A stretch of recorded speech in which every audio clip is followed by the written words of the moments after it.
February 14, 1933. Bumpy Johnson was outnumbered 12-1. Dutch Schultz had sent his deadliest crew, Tommy the Executioner, Vento, Marty Icepick Delaney, 10 more killers, whose names even the police didn't know. They cornered Bumpy in the Cotton Club's basement, no witnesses, no way out. Bumpy was 27 years old, still learning the game. Dutch was the most powerful mobster in New York. Everyone expected the same ending, Bumpy Johnson dead in a basement, but what Dutch didn't know, Bumpy Johnson didn't play by anybody's rules. 90 minutes later, only one of those 12 men walked out alive, and he delivered a message that made Dutch Schultz, the man who killed over 40 people, go pale. This is the story of the night Bumpy Johnson became untouchable. To understand what happened that night, you need to understand Harlem in 1933.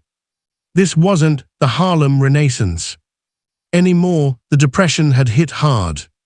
People were desperate, and when people are desperate, they gamble. The numbers racket, illegal lottery, was the lifeblood of Harlem. You could bet a nickel and win $50 for people making $7 a week. That nickel was hope, and hope was currency. Dutch Schultz saw that currency. He was a German Jewish mobster from the Bronx who'd made millions bootlegging during Prohibition, but Prohibition was ending, and Dutch needed a new empire, so he looked south to Harlem, saw all that money flowing through the numbers game, and decided he wanted it, all of it. There was just one problem. Harlem already had kings, Madame Stephanie St. Clair, the queen of numbers, and her enforcer, a young man named Bumpy Johnson. Bumpy was different from other muscle. He wasn't just a trigger man. He was smart, educated himself in prison, reading Shakespeare and philosophy. He understood that respect in Harlem wasn't why Dutch wanted Bumpy dead. Bought with fear, it was earned with loyalty. When Madame St. Clair's runners got robbed, Bumpy got the money back. When dirty cops tried to shake down black businesses, Bumpy made them disappear, not always violently, sometimes just their careers, their reputations. He was strategic, and he refused to bow to Dutch Schultz. January 1933.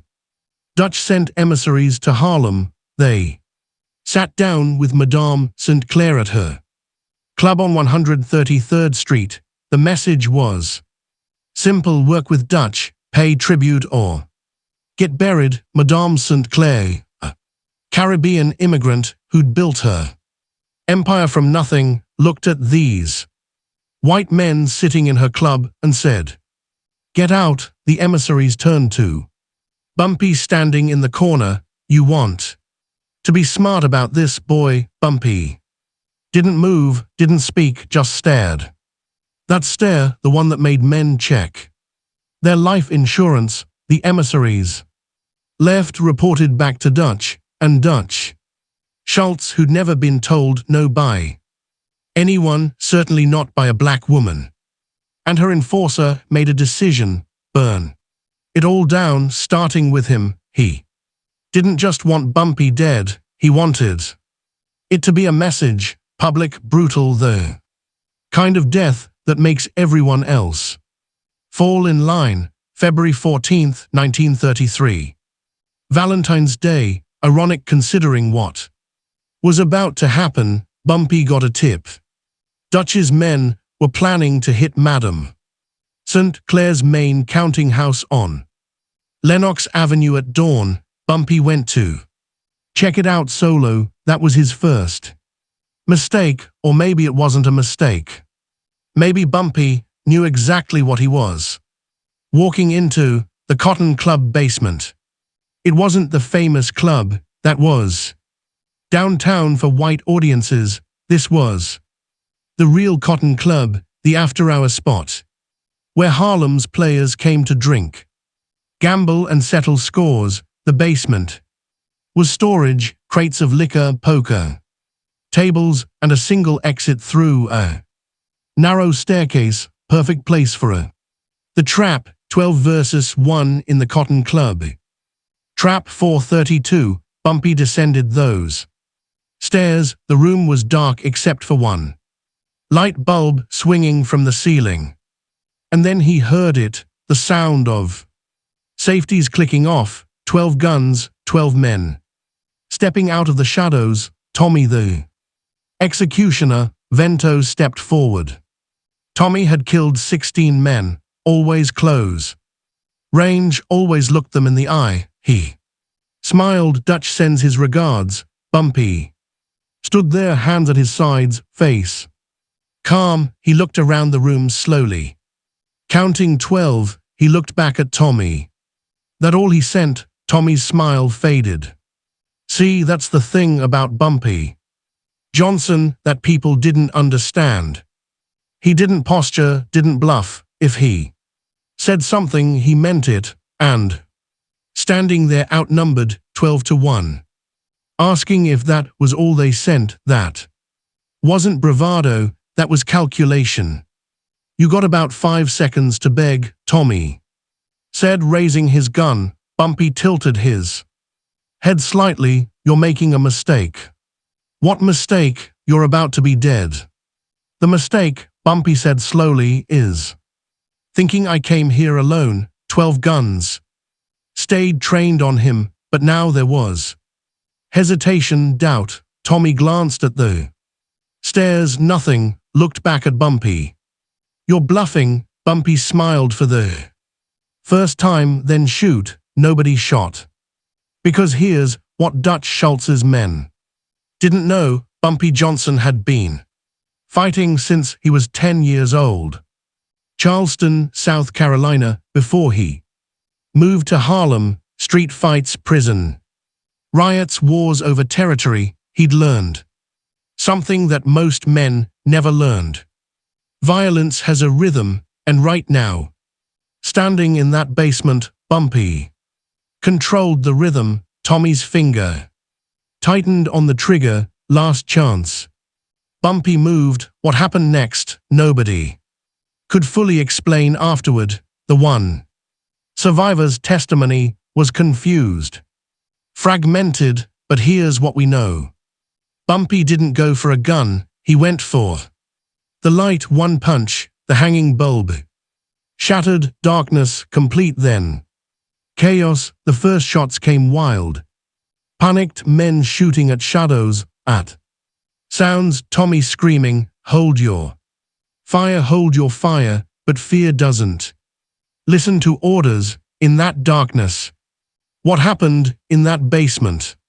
Bumpy became something else. He knew that room, had played poker there 100 times, knew every crate, every table, every corner. Dutch's man didn't. One by one, you could hear them going down, not from gunshots. Bumpy didn't waste bullets. He used his hands, used their confusion, used the fact that they were shooting each other in the panic. Scream, a body hitting the floor. Another gunshot, another scream. Tommy tried to rally them. The stairs, get to the stairs, but Bumpy was already there. The violence lasted maybe 3 minutes. 3 minutes that felt like 3 hours, and then silence when someone finally opened the basement door from upstairs, let light spill down those steps. Here's what they found: 11 bodies, not all dead but all down, broken bones, gunshot wounds from friendly fire, unconscious, bleeding, and one man sitting on the floor against the wall, hyperventilating, gun still in his shaking hand. Marty ice-picked Delaney, the only one still conscious. Bumpy was gone, vanished like smoke. Marty Delaney crawled up those stairs. Took him 20 minutes, every step agony. Broken ribs, maybe worse. He made it to the street as the sun was coming up. Flagged down a cab with blood-soaked money. Bronx, he gasped, Arthur Avenue. Dutch Schultz's headquarters, 8:17 a.m. Marty stumbled into Dutch's social club. Dutch was eating breakfast, eggs, toast, coffee, reading the newspaper. He looked up, saw Marty covered in blood, and went, "Still, where are the others?" Marty couldn't speak at first, just shook his head. "Where are my men dead?" Marty finally whispered, "All of them, he. Let me live." Dutch stood up slowly. He what? He let me live to give you a message. The entire room went quiet. Dutch's lieutenants, his accountants, his bodyguards, everyone stopped. Watched. What message? Dutch's voice was ice. Marty reached into his jacket. Dutch's men reached for their guns, but Marty pulled out a single playing card. The ace of spades, covered in blood. He placed it on the table in front of Dutch. He said, "To tell you, Harlem's not for sale, and if you send more men, send more cards. He's collecting a deck." Dutch Schultz stared at that card for a long time. His men waited for the order. Waited for Dutch to unleash hell, to send 50 men to burn Harlem to the ground. Instead, Dutch picked up the card, studied it, then smiled, not a happy smile, a resignation smile. "He's got balls, I'll give him that, boss. We can't let this." Dutch held up his hand. "You know what it costs to go to war with someone who's not afraid to die, someone who's smarter than you, someone who has an entire neighborhood behind him." He shook his head. "It costs everything, and the one survivor's message. For what? Numbers, money. There's easier money." He dropped the card in the ashtray, lit it on fire. "We're done in Harlem. Let Bumpy Johnson have it." The decision shocked everyone. Dutch Schultz, the man who'd gone to war with Luciano, who'd killed his own partners, who never backed down. Why? Because Bumpy had done something even Dutch respected. He'd proven he was willing to die for his principles, and men like that, you don't fight them, you either kill them or you leave them alone, and Dutch couldn't kill him. Years later, in the 1970s, a reporter tracked down one of the Cotton Club's old employees, asked him what really happened that night. The old man smiled. "You want the truth? Bumpy wasn't alone." "What?" "He had 4 guys upstairs. The whole time, they locked the basement door from the outside. Once Dutch's men went down, trapped them in. Bumpy could have killed all 12 if he wanted, but he let one live on purpose, because Bumpy understood something. Killing Dutch's men would start a war, humiliating them. That ends it. Whether that's true or legend, nobody knows for sure. What we